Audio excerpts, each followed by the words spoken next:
तो मुझे एक बार गूगल पे जाके सर्च करना पड़ा कि स्टार्टअप क्या होता है, व्हाट इज स्टार्टअप। तो पता लगा स्टार्टअप का मतलब अपना काम करना, इतना ही होता है। तो फिर मैं समझ गया कि अच्छा। तो मैंने एक दो पढ़े लिखे लोगों से पूछा, तो जो मैं करता हूँ क्या वो स्टार्टअप हो सकता है? बोले हाँ वो स्टार्टअप। आप सभी को नमस्कार।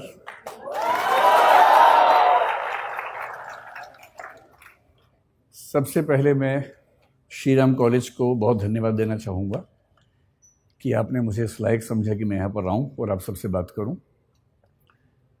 और आपके सभी टीचर्स और जिन बच्चों ने मैनेज किया, उन बच्चों की मेहनत और उन बच्चों की हिम्मत की मैं दाद दूंगा।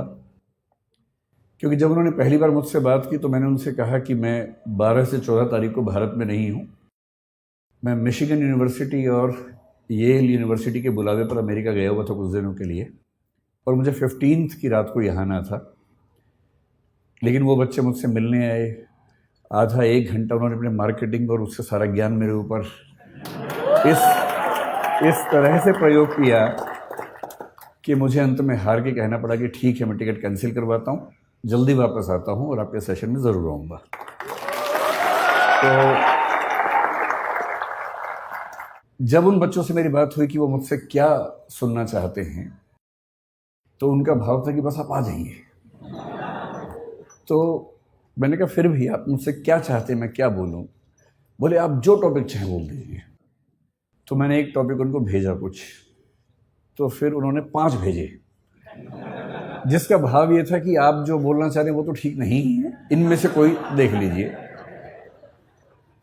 वो बड़े अच्छे टॉपिक्स थे और 5 टॉपिक्स बड़े अच्छे थे, जिसमें से एक था पर्पस ड्रिवन एंटरप्रेन्योरशिप, एक था role of ethics in business, एक था role of philosophy in business, एक था stoicism, the importance of stoicism in business. ऐसे करते करते कुछ चीज़ें बताई और बताया कि क्योंकि ये बिजनेस कॉन्क्लेव है तो हम ये ज़रूर चाहेंगे कि थोड़ा सा पर्सपेक्टिव इकोनॉमिक्स पर, बिजनेस पर, इन चीज़ों पर आपका रहे।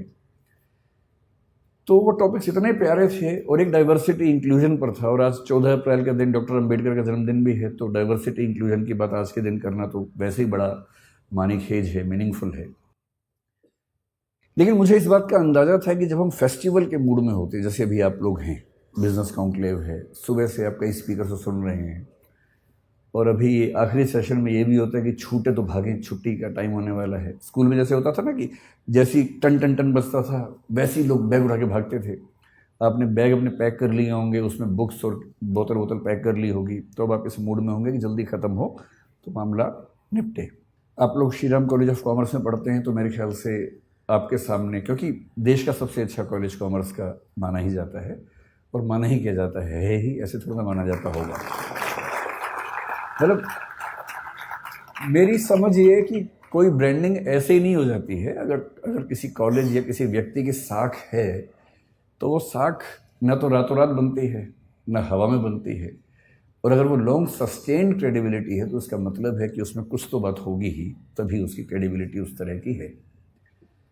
तो मैं जब देखता हूँ आजकल के बच्चों को, नई पीढ़ी को, और मैं उनके जब डायलेमास को समझने की कोशिश करता हूँ, तो मैंने पाया कि उनके सामने सबसे बड़ा डायलेमा ये होता है, स्पेशली उनके दिमाग में जो कॉमर्स या मैनेजमेंट की दुनिया से हैं, जैसे कि आप हैं, कि हम बड़े होने के बाद क्या करें। नौकरी करें में फिर बहुत सारे ऑप्शंस, प्राइवेट सेक्टर में जाएं, किसी स्टार्टअप में नौकरी कर लें, सिविल सर्विसेज में जाएं, कोई और नौकरी कर लें, एकेडमिक्स में चले जाएं। एक तो ये सवाल, और दूसरा ये सवाल कि क्या हम अपना स्टार्टअप शुरू कर दें, कुछ अपना उद्यम शुरू कर दें। और मैं देख रहा हूँ कि आजकल की पीढ़ी को एक शब्द बड़ा अच्छा मिल गया, स्टार्टअप। हमारी पीढ़ी ने भी स्टार्टअप किए। मुझे 2 साल पहले ही पता लगा कि जो मैं कर रहा हूँ कई साल से वो स्टार्टअप ही होता है, वरना मैं 2 साल वरना तो मैं 3-4 साल से बड़ा परेशान था कि पूरा देश स्टार्टअप कर रहा है और हमने कभी किया ही नहीं। तो मुझे एक बार गूगल पे जाके सर्च करना पड़ा कि स्टार्टअप क्या होता है, व्हाट इज स्टार्टअप। तो पता लगा स्टार्टअप का मतलब अपना काम करना, इतना ही होता है। तो फिर मैं समझ गया कि अच्छा। तो मैंने एक दो पढ़े लिखे लोगों से पूछा, तो जो मैं करता हूँ क्या वो स्टार्टअप हो सकता है? बोले हाँ वो स्टार्टअप। आपको तो सक्सेसफुल स्टार्टअप है। तो मुझे बड़ी खुशी हुई कि मैंने ये काम कर लिया, वरना दुविधा रहती कि सारी दुनिया कुछ कर रही है और हमारे वर्तमान सरकार उस पर इतना जोर दे रही है और हमने किया ही नहीं वो काम। आप लोग संयोग से हमारे पूरे भारतीय इतिहास के उस दौर में हैं। मैं इस पे आता हूं, 2 मिनट के बाद इस वाक्य को पूरा करूंगा, उससे पहले एक संकेत करता हूं।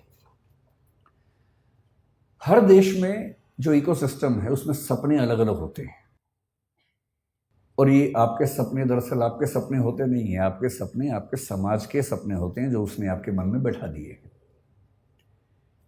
ऐसा संयोग नहीं है कि हमारे पास जो बच्चे आते हैं उनमें से बिहार, उत्तर प्रदेश, राजस्थान के बच्चे आमतौर पर सिविल सेवक बनने के मूड से ही आते हैं। और यदि मैं उनसे कहूं कि कभी अपना स्टार्टअप सोच के देखो, तो उनके चेहरे पर ऐसा भाव आता है कि मैं क्या सोच रहा था और आप मुझे किस लायक समझ रहे हैं। क्योंकि उनको जो वैल्यू सिस्टम है जो सोसाइटी ने दिया है वो सिविल सर्वेंट बनने का ही है, उनके लिए उससे बड़ा कोई सपना है नहीं। लेकिन जब मैं गुजरात के लोगों से मिलता हूँ, विशेष रूप से मारवाड़ी या सिख समुदाय के लोगों से मिलता हूँ, तो उनसे नौकरी की बात कर रहा हूँ, हंसने लगते हैं कि नौकरी क्यों करेंगे, धंधो करेंगे, धंधो अपना काम करेंगे भाई, अपना ही उद्यम करेंगे। सारा खेल वैल्यू सिस्टम का है। हम उस समाज के लोग हैं जहां ज्यादा पैसा कमाने का सम्मान ज्यादा नहीं है। आप कितना ही पैसा कमा लें, लोग आपको सम्मान देंगे नहीं जब तक आप उससे बड़ा कुछ नहीं कर लेंगे। लेकिन कई देश ऐसे हैं, कई समाज ऐसे हैं जहां पर धनी होना, सफल उद्यमी होना अपने आप में एक सक्सेस की निशानी है। मैं एक एग्जाम्पल देके बात करता हूँ। मुझे एग्जाम्पल देने की बहुत बीमारी है, उसी से बात समझाना आसान भी लगता है मुझे। मैं अभी करीब 12-13 दिन अमेरिका में रहा। मैं 5 विश्वविद्यालयों में गया सिर्फ उनका सिस्टम समझने के लिए। उनमें से 2 में मुझे निमंत्रण था, 3 में मैं बिना बोले पहुंच गया कि मैं देखना चाहता हूं कि कैसे आप लोग काम करते हैं। तो वहाँ के कुछ स्टूडेंट्स, कुछ प्रोफेसर से परिचय था, तो उनके साथ मैंने पूरा विश्वविद्यालय देखा, समझा, कुछ बच्चों से मिला, उनके सपने पूछे, उनके पढ़ने का तरीका पूछा, प्रोफेसर से पढ़ाने का तरीका पूछा। पर्पज़ ये था कि कल को अगर मैं कोई विश्वविद्यालय शुरू करूं, जो कि मेरा एक सपना है, तो मेरे पास एक टेम्पलेट हो या कई टेम्पलेट्स हों कि एक अच्छा विश्वविद्यालय कैसा होता है और बच्चों की पूरी ग्रूमिंग का तरीका क्या होना चाहिए। तो उन्होंने सब मुझे बताया। मैंने वहाँ जो बिजनेस पढ़ रहे थे, 1-2 बच्चे जिन्होंने बिजनेस स्टडीज़ पढ़ा हुआ था मास्टर्स लेवल पर या ग्रेजुएशन लेवल पर, और मैं अच्छे यूनिवर्सिटी की बात कर रहा हूँ, मैं यूटी ऑस्टिन की बात कर रहा हूँ, मैं मिशिगन यूनिवर्सिटी के रॉस स्कूल की बात कर रहा हूँ, मैं कोलंबिया यूनिवर्सिटी की बात कर रहा हूँ, इनकी बात कर रहा हूँ जहाँ पर पढ़ना किसी के लिए बहुत बड़ा सपना हो सकता है। वहाँ जिन लोगों ने बिजनेस स्टडीज़ की पढ़ाई की, उनसे मैंने खूब बातें की, 1-1, 2-2 घंटे बात की, और अंत में एक कठोर सवाल पूछा। मैंने कहा 2 बातें बताना सीधे सीधे। एक तो ये कि यहाँ से पढ़ने के बाद क्या पैकेज मिलेगा तुम्हें। वो थोड़ा चौंक जाते थे कि कितना सीधा सवाल पूछ लिया। मैंने कहा इसीलिए पूछ रहा हूँ कि मुझे पता तो हो कि यहाँ आप आए तो उसका फ़ायदा है कि नहीं है। तो उनमें से कुछ ने, मैं स्पेसिफिक नहीं होऊंगा क्योंकि उनकी प्राइवेसी का मामला भी है, 1-2 लोग जो मास्टर्स में काफ़ी अच्छे लेवल पर थे, पूरी स्कॉलरशिप पर गए हुए थे, उन्होंने बताया कि सर हमने जो यहाँ खर्च किया है, मतलब जो बिना फेलोशिप वाले लोग खर्च करते हैं, वो करीब भारतीय करेंसी में 1.5 से 2 करोड़ रुपए के बीच का खर्चा हो जाता है 2 साल की पढ़ाई करने का। स्कॉलरशिप है तो अलग बात है, नहीं तो इतना खर्चा हो जाता है। तो मैंने कहा उसके बाद होगा क्या? बोले सर हम जो डिग्री कर रहे हैं ना उसकी वैल्यू बहुत ज़्यादा है, तो जब हम उतरेंगे बाज़ार में तो हम मान के चलते हैं कि हमें 1-8 साल के अंदर अंदर 2 लाख USD का एनुअल पैकेज मिल जाएगा, जिसका मतलब वही 1.5 से 1.6 CR के आसपास का पैकेज मिल जाएगा। और हमारे खर्चे हैं, लोन है थोड़ा थोड़ा, वो सब हम 3 साल में चुका देंगे, क्योंकि खर्चा भी वहाँ ज़्यादा होता है, लेकिन हम साल में 60-70 लाख रुपए बचा लेंगे, 3 साल में सारा लोन चुका देंगे, तो 2 साल की पढ़ाई का बोझ 3 साल में उतरेगा। उसके बाद हम लगभग $2 लाख हर साल कमाएंगे और लगभग $1 लाख साल का बचा लेंगे, जो कि भारत के हिसाब से काफ़ी ज़्यादा आय का मामला है।